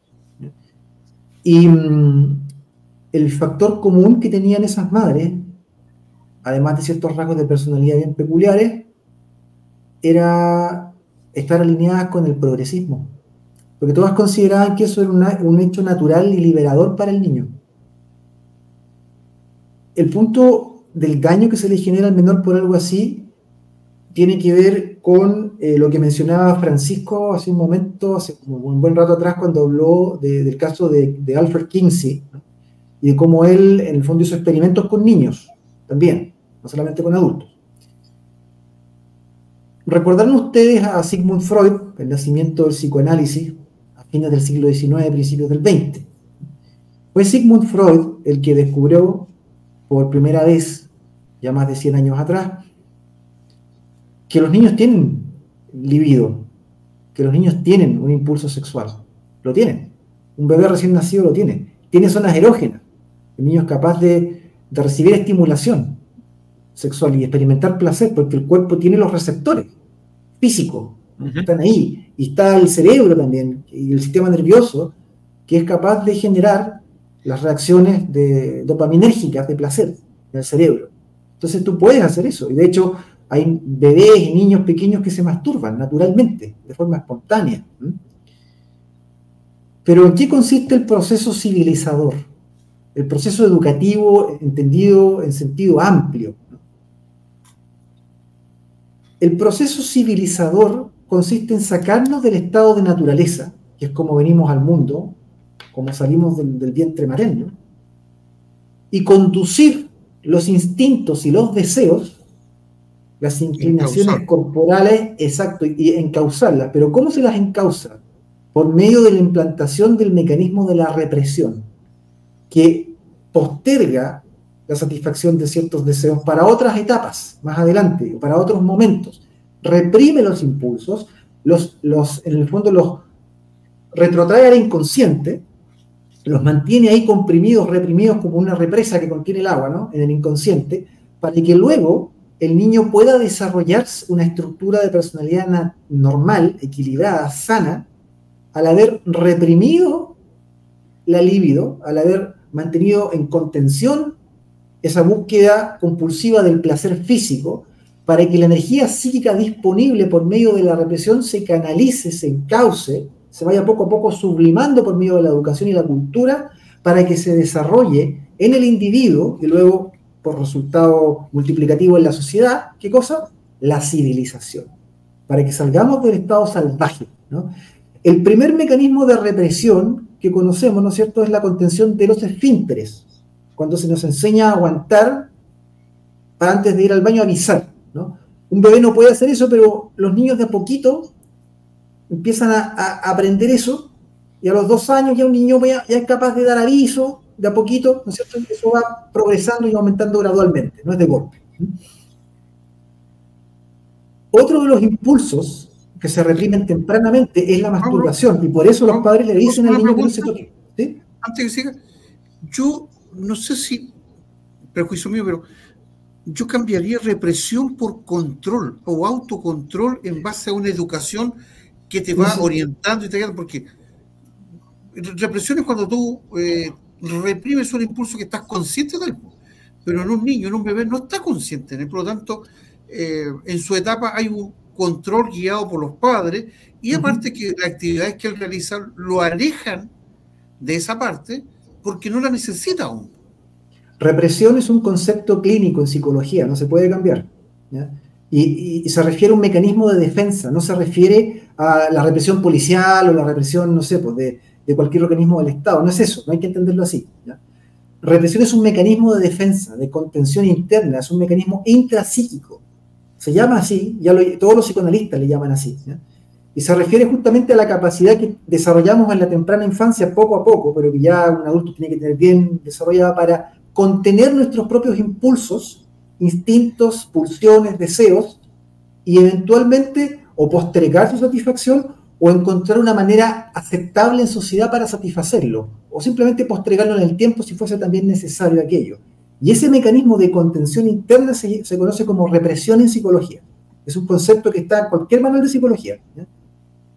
Entonces se utiliza esa palabra y ya está hiper aceptada desde hace más de 120 años, ¿ya?, como mecanismo interno de control de los impulsos, ¿ya?, un mecanismo de defensa yoico, que es el fundamental y que es el que permite justamente el desarrollo de la civilización, de la sociedad, de la cultura, de las normas, porque si no existiese ese mecanismo interno de represión, nosotros seríamos como los animales, como salvajes, ¿no? Y apenas uno sintiese un deseo sexual, automáticamente iría a satisfacerlo, sin ningún control, y violaría a alguien, por ejemplo, abusaría de alguien. Entonces no se puede. O lo mismo, el mecanismo represivo también actúa sobre emociones como la ira, que es otro impulso, y como está el eros, está el thanatos, ¿no?, el impulso destructivo, la iracundia. Entonces, obvio, si yo siento ira y no tengo un mecanismo de represión desarrollado en mi psique, lo que va a pasar es que yo voy a ir y voy a golpear, voy a morder, voy a atacar, voy a matar incluso. Y eso no se puede permitir en sociedad. Entonces el mecanismo de represión, insisto, como mecanismo de defensa yoico intrapsíquico, se desarrolla en un primer momento es, claro, una represión externa, que el padre, la madre le dicen al niño, no, no hagas esto otro, espera, avisa, aguanta, ¿no? Controla. Pero eso después se introyecta. Y ya el niño no necesita, ya cuando es, digamos, un adolescente, por ejemplo, ya no necesita, o no debería necesitar, si es sano, que alguien le esté constantemente recordando cosas como, por ejemplo, no abuses sexualmente de tus compañeras de curso. No les tiendas las manos y les agarras una pechuga. O sea, no puedes hacer eso, es inaceptable, ¿entiendes?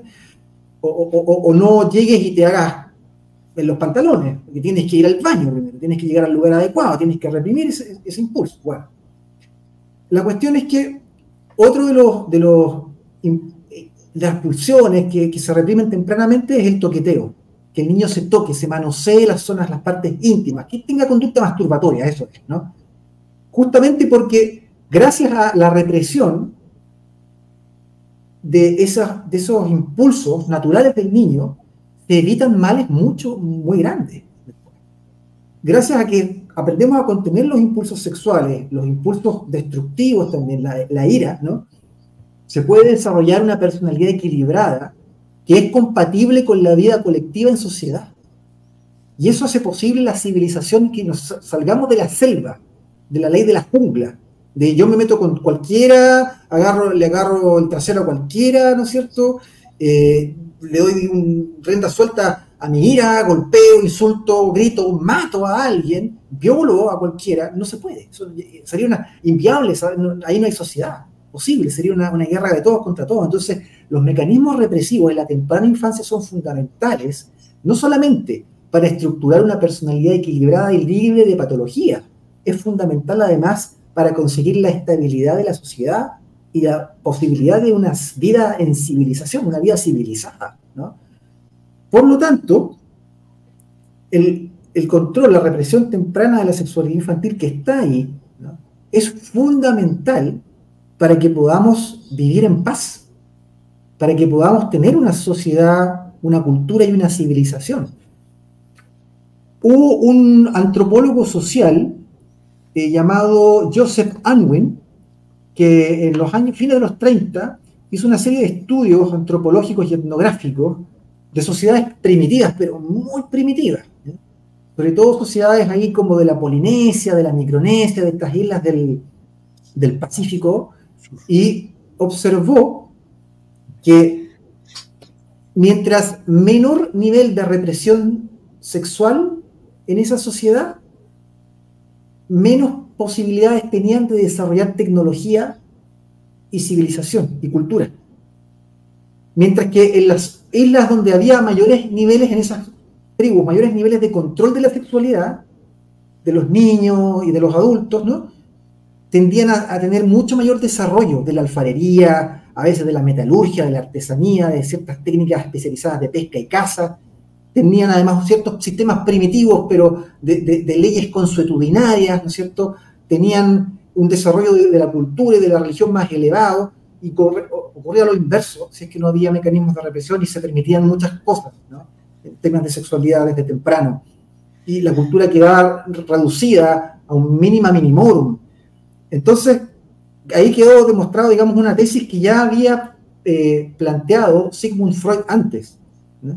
En el problema del malestar de la cultura, se llama el libro de Freud, donde él plantea que para que exista desarrollo de una sociedad y civilización es imprescindible el malestar por medio de la represión de los deseos.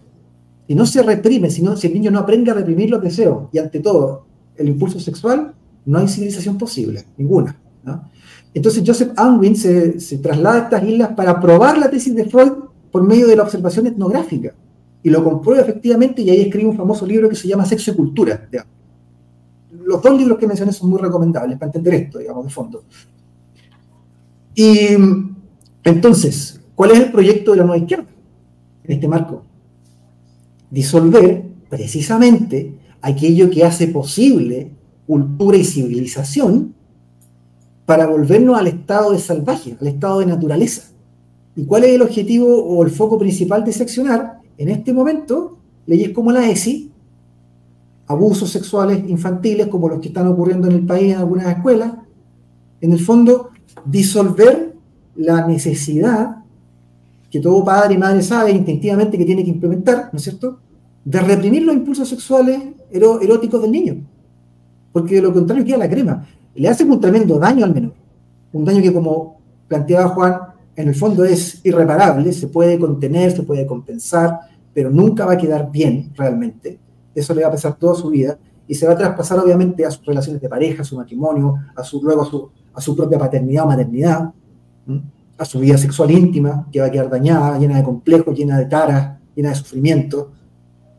En fin, va a ser depresiones episódicas a lo largo de la vida, cuando tenga flashbacks de esta cuestión, por distintas razones que le recuerden situaciones, ¿no?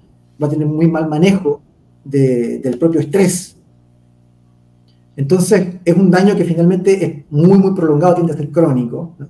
Pero por el otro lado, además del daño individual, está el daño social, que se deriva de que tú tengas muchas personas en esa misma situación, ahora inducidas por los nuevos programas de educación sexual. Es tremendo lo que está pasando. Y lo que quieren en el fondo, como puede quedar claro por lo que estoy diciendo, es reducirnos a la condición de animales. O menos que animales, si es posible. Instinto puro. Cero razón, racionalidad dejada de lado. Funciona por instinto, o sea, ir de regreso a la caverna. Oye, qué terrible. Voy a hacer una opinión. Pero lo importante del momento en que dos personas se juntan para casarse, lo importante de saber que de una u otra manera pueden ser compatibles.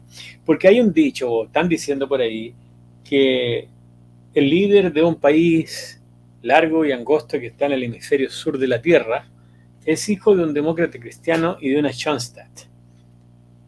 Si es así, está claro el porqué. No sé si me entendieron. Estás hablando en criptograma igual que... No. El padre es demócrata cristiano, liberal.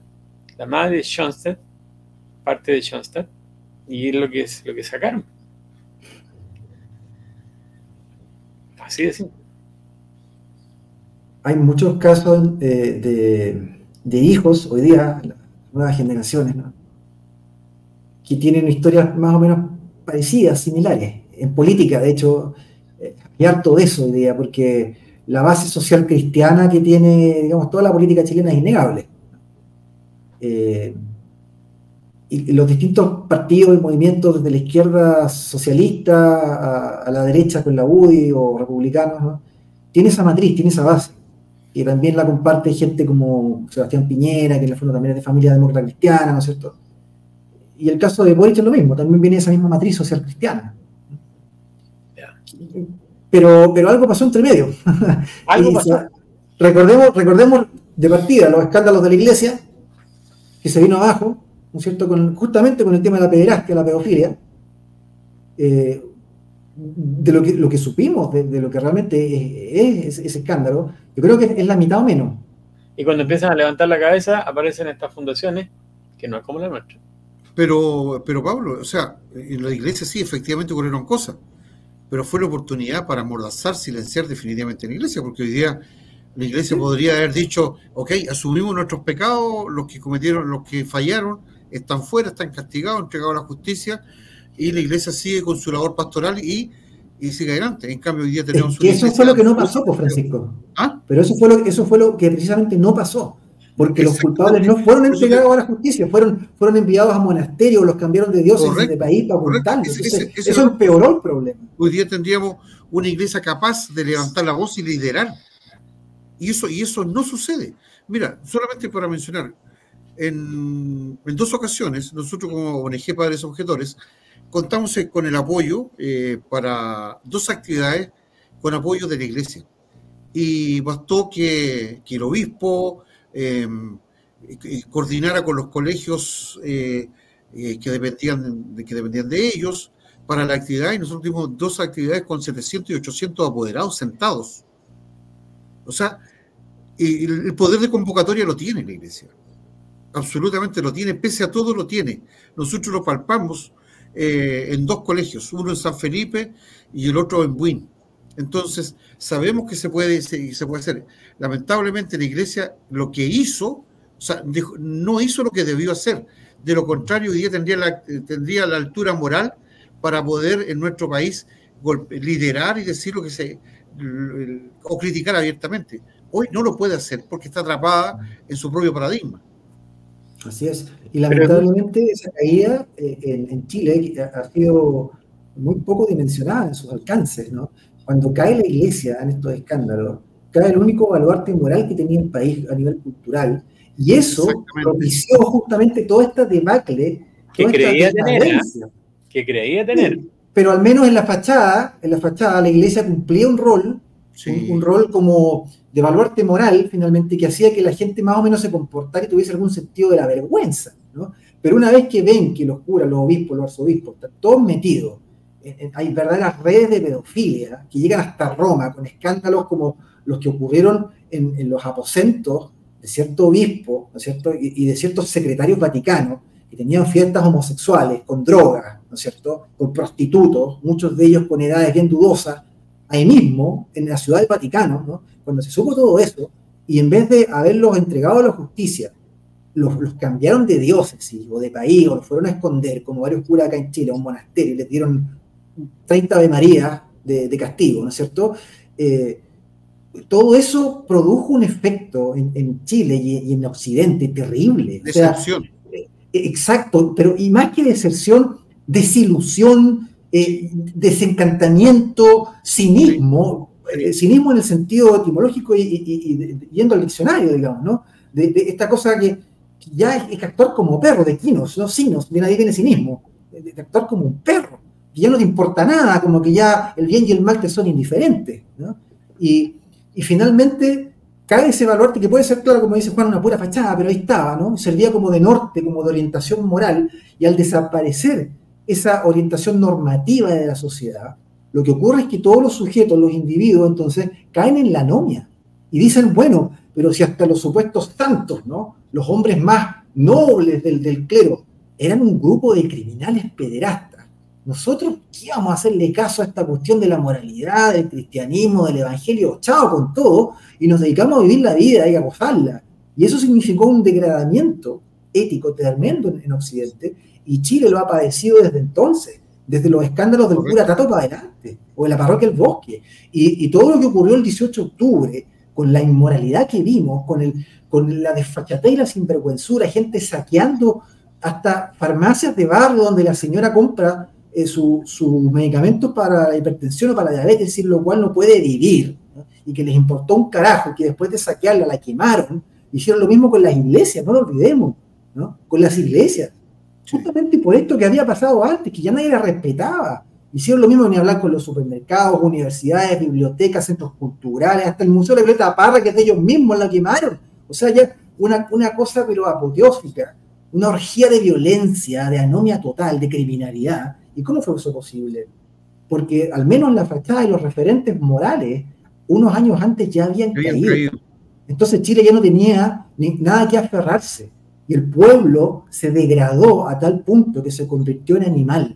Y eso fue lo que vimos durante esos 3 meses nefastos finales del 2019.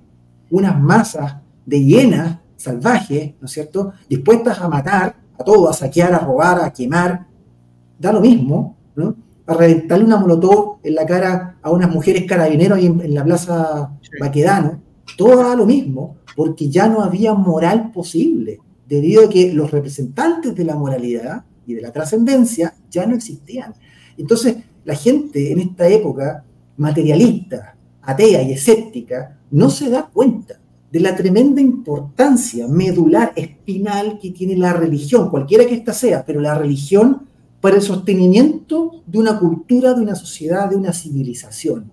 Porque justamente los mecanismos represivos de la sexualidad que yo estaba mencionando hace un momento provienen, antes que nada, de una moral religiosa, que para nuestra civilización es la cultura judeocristiana, ¿no?, que para Oriente es el confucianismo, en China, ¿no?, en Corea, en Japón, como filosofía de vida, y mucha influencia además del budismo también, ¿no?, y en la India es el hinduismo, y en el Medio Oriente el Islam, y así sucesivamente. Pero cada civilización necesita de una fe, de una en el fondo un eje, de una axiología, de una jerarquía de valores que es propuesta en base a unos ideales trascendentes. Y cuando tú eliminas eso de la sociedad, queda totalmente desacreditado. Pasa lo que hemos vivido en Chile.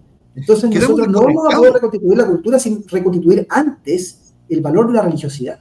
Estamos fritos. El individuo queda desconectado, en muchos casos se siente desconectado de sus creencias, de sus referentes religiosos, porque ya no encuentra su casa, no encuentra su líder espiritual.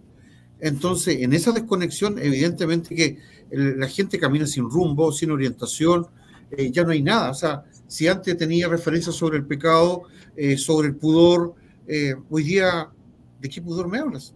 ¿De qué Y pecado me hablas? no encuentra referentes ni en No papá encuentra. ni en mamá tampoco, ni en papá ni en mamá. Y por eso pasa lo que decía Juan, que tenemos un tipo gobernando que es hijo de un demócrata cristiano y de una Shenska. Y salió un revolucionario. Exacto.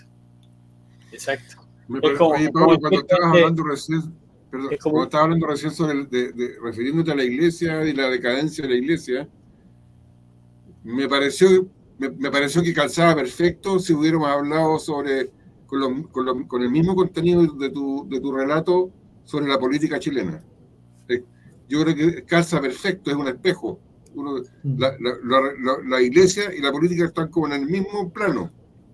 Pero fíjate con lo que te está diciendo, le voy a contar un chiste respecto del hijo. Que sale de la cruza de un cura y una prostituta. Un reverendo hijo de puta. Pero bueno, chiste aparte. ¿Tú crees que el caso Caradima habría salido a la luz? Y esto tiene que ver con lo que acaba de decir Jorge. Habría salido a la luz si es que no se estuvieran tocando el presupuesto que se le estaba quitando a las Fuerzas Armadas en el gobierno en ese momento. No. Es parte de la manipulación mediática. Saben qué levantar para ir cambiando. Lo mismo pasó con el caso Prex y todo ese asunto. La política tiene sus manos metidas en todas partes. Y muy fea. Y quizás cuántas cosas hay más en agenda por los medios, porque van a ir saliendo, van a ir tirando los haces a medida que se necesitan para jugarse. Exacto. Hay una carpeta bien grande esperando. Imagínate que enero, febrero y marzo los han tenido vueltos locos en Chile. Vueltos locos. Pensando en cualquier cosa menos en las elecciones que vienen. Y eso es feo. Eso es feo. Increíble. Bueno, me tengo que retirar. No. Las gracias. No todavía. Falta Sí. un segmento. Mira, si tenemos que agradecerle a tu señora que te ha llegado 10 minutos más, que fue más que 10 minutos, ¿ah? Me extraña, Pancho, me extraña. Oye, me si extraña, Pancho en su casa manda, pues, ¿Sí? No como otro. En su casa Pancho manda, pues. No, pues yo supe que había llegado diciendo ahí un día que él iba a salir, que no iba a tener ningún problema. Sí, estamos terminando. Que él iba a salir, que no tenía nada que hacer, y la señora lo quedó mirando feo. Y Pancho, eso es lo que le dijo un compañero a otro compañero. Oye, para cerrar, mandémosle un mensaje cada uno a los políticos para este 1 de abril, por favor, para que se pongan las pilas. Partimos con Pablo, después Jorge, después Francisco, y yo cierro el programa del día de hoy. Bueno, señores políticos, lamentablemente es poco lo que se les puede pedir, poco, porque han demostrado muchísima cobardía y oportunismo. Pero si algo de decencia, algo de dignidad y algo de conciencia les queda en lo profundo de su ser, algo de una pequeñita chispita allá adentro debe haber todavía, les pedimos por favor que ustedes, que son la gran mayoría papás y mamás, se pongan la mano en el corazón de una vez por todas y apoyen a la gente de bien. Apoyen esta causa en particular y todas las demás que van a ir saliendo, porque son muy necesarias. Lo que está en juego son nuestros niños, los suyos también. Ya es hora de que la corten con la mezquindad y la pequeñez, porque ustedes también son padres y madres. Eso. Perfecto. Don Jorge. Bueno, yo también les diría a los políticos que lo que están haciendo de verdad es una carajada, porque están mirando para el lado y no se dan cuenta que se están disparando en el pie. Ellos están haciendo una cosa de verdad incomprensible, para mí por lo menos incomprensible. Pero fíjate que yo al final del día tengo mucha esperanza en la sociedad chilena. Yo creo que la sociedad chilena, cuando queman las papas, como se dice en el sur, sabe sacar las manos de la olla, y lo hemos visto en las últimas 2 elecciones para las constitucionales. No pasó en Chile como pasó en Venezuela, por ejemplo, donde ellos mismos votaron a favor de la constitución que los llevó a donde están hoy día. Acá no. Por lo tanto, yo sigo teniendo fe en la sabiduría de nuestra gente, y les quiero decir a estos señores políticos que su movimiento ESI y todas estas brutalidades que están haciendo con los niños es inviable, señores. Esto no tiene futuro. Según mi punto de vista, no tiene futuro, porque lo que están haciendo ellos es ir contra natura, es ir contra las tradiciones que están inculcadas en nuestros cerebros por cientos y cientos de años. Y ellos no lo van a poder cambiar en el tiempo que ellos creen que van a tener para hacerlo, porque después de muy poco a andar desde ahora, se les va a acabar el cuarto de hora, señores. Acuérdense, se les va a acabar el cuarto de hora. Y hasta ahí no va a llegar su cochinada que están haciendo. Así que es inviable, señores, su proyecto. Un saludo. Don Francisco Fritis, ¿cuáles son sus palabras para los políticos? Pero con micrófono abierto. Qué bueno que entren en razón, que entren a funcionar, que entiendan que todos los procesos que se han ido implementando en nuestro país son procesos que vienen de afuera, que ellos se han hecho parte, consciente o inconscientemente, pero se han hecho parte. Y han arriesgado una parte fundamental de la sociedad chilena, la familia, a los hijos.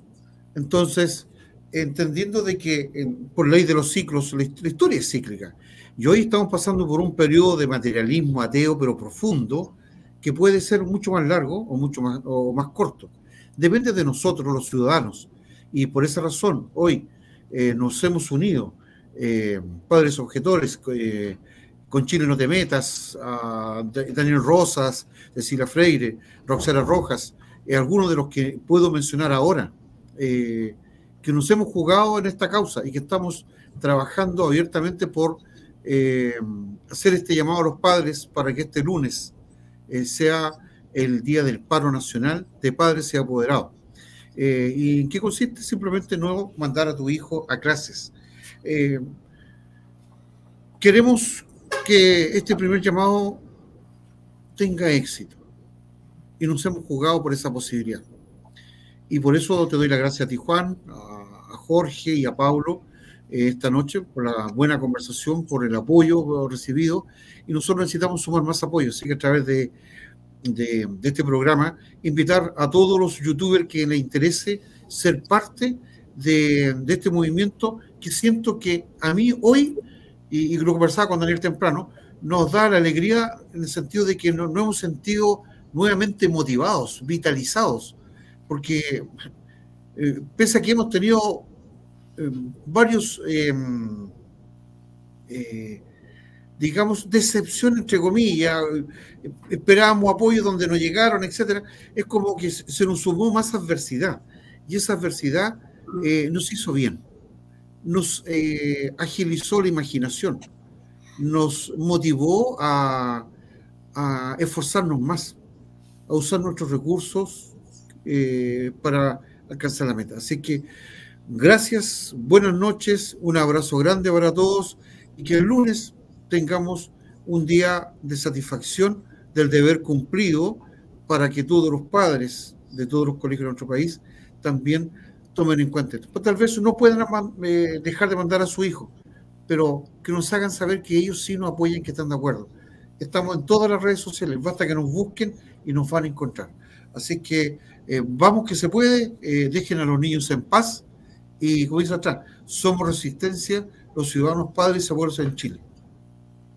Oye, yo como uno de los directores de la Fundación Paz para Chile, decirle a nuestros queridos políticos, y concuerdo plenamente con Jorge, que alrededor de 3 son los que se salvan, y espero no desilusionarme más adelante, pedirle que al resto que se ponga las pilas, que haga el trabajo que tienen que hacer, porque nosotros estamos llamando para que los que no sirven sean sacados el próximo año. Y la verdad es que tienen que apoyar a los niños. Esto no puede seguir siendo así. Está mal, está muy, muy mal. Así que, Francisco, muchísimas gracias por estar con nosotros. Gracias. Gracias a todos por estar en el chat y en todas partes. Nos han visto muchísimas personas, que es lo importante. Y dejen un dedito levantado si les gustó el programa. Nosotros no monetizamos, que es lo importante. Y nos ayuda a promover más los videos, que la gente vea los mensajes. Así que, Oye, gracias a todos. ¿Ah? Yo quisiera aprovechar, antes de terminar, quisiera aprovechar de agradecerte, Pablo, como siempre, brillante. Has hecho una exposición de primera, muchas gracias, de verdad. Gracias a ti y gracias a ustedes tres por la invitación y por compartir conmigo este espacio, que para mí es muy entretenido, la verdad, lo paso muy bien. Qué bueno, me alegro. Qué bueno. Me alegro. Para la otra vamos a tener una cervecita. Pero... vamos a tener... ¿Ah? Un cafecito. Sí, podríamos hacer un programa así con... No, va a estar interesante. Tengo algunas ideas ahí dando vueltas. ¿Ok? Se va a llamar La Parrilla de Rencoret. La parrilla. La parrilla. Me acordé de la parrilla que tenían allá unos haitianos de Santiago con unos abuelitos. Bueno. Dramático eso. Terrible, terrible, terrible. Pero bueno, la gente tiene que despertar, dejar de seguir en las masas, porque por alguna razón todavía no es capaz de pensar por sí solo. Muchos lo hacen, pero una gran cantidad todavía no. Así que gracias por estar, chiquillos, hoy día. Nos vemos en una próxima oportunidad. Darle las gracias a tu señora, Francisco, por los 10 minutos que te dio. Sí. Muchas gracias. Agradezco los 10 minutos. Ya, cuídense. Chao. Chao.